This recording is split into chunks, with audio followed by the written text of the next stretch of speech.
10 disturbing ways to stalk a coworker. If you're a recent college graduate who has just started a new job, or if you've been in the workforce long enough to know that it's well nigh impossible to get along with all your coworkers, one important skill set is crucial for surviving in today's office: knowing how to avoid being the target of creepy stalker behavior. That's why we gathered some information on the most common ways to make yourself an easy mark. Learn what these people have in common and what you can do differently. Number 1. Mailing. The most obvious way to stalker somebody. Sending unwanted letters, gifts, or phone calls to someone can make them very uncomfortable, especially if it's unexpected. However, it's usually a surefire sign that a coworker is interested in you in some way.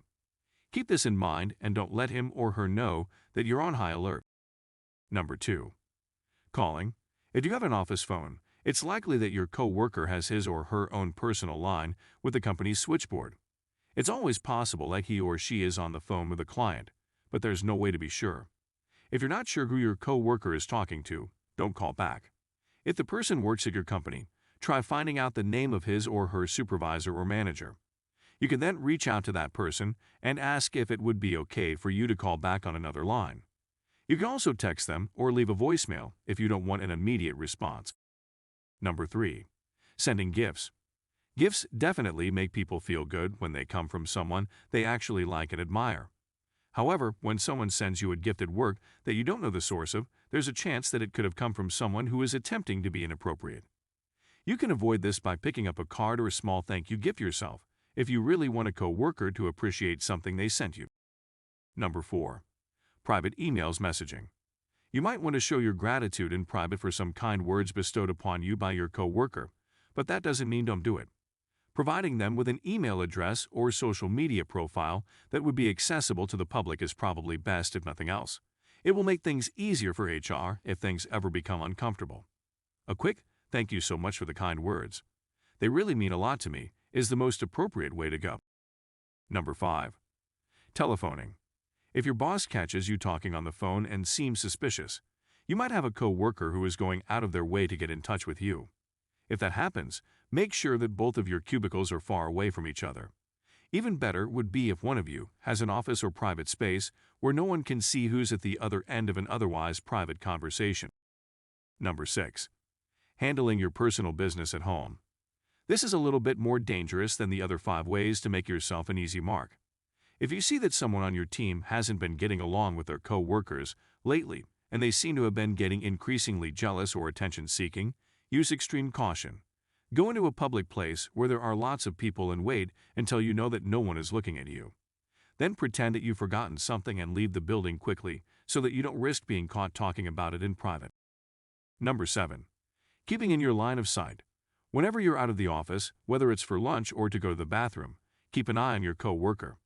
We know that this seems a little overboard, but if you see another person making regular contact with them during your absence, you might want to ask who they are. If they give you a name that doesn't ring a bell and they're not wearing any kind of identification badge, don't be so quick to dismiss it. Number 8.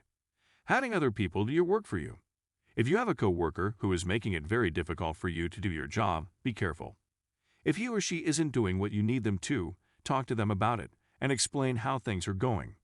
Then maybe they'll do more of the work for themselves and leave you alone in the office.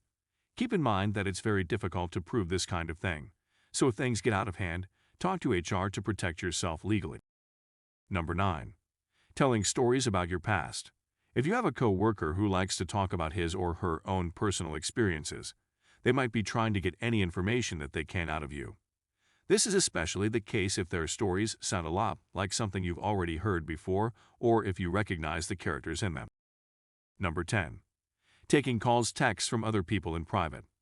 We've already talked about this a little bit, but it's worth repeating. If your coworker is taking calls from other people when you're not around, you might want to start looking for another job. If you know who he or she is talking to and they aren't on the phone with a relative, spouse, or friend that they normally talk to, there's no way for them not to be someone who is interested in pursuing a relationship with you. In conclusion, it's not too difficult to keep your co-worker from becoming creepy. When you're in the office, it's just a matter of keeping them away from you in private where they can say and do whatever they want. Outside of the office, it should be easy to spot a person who is trying to make himself or herself an easy mark. If this happens, try to stay away and let HR take care of things. Thank you for your time with this post. Please share this podcast with your friends, and we'd love to hear that you'll be here next time.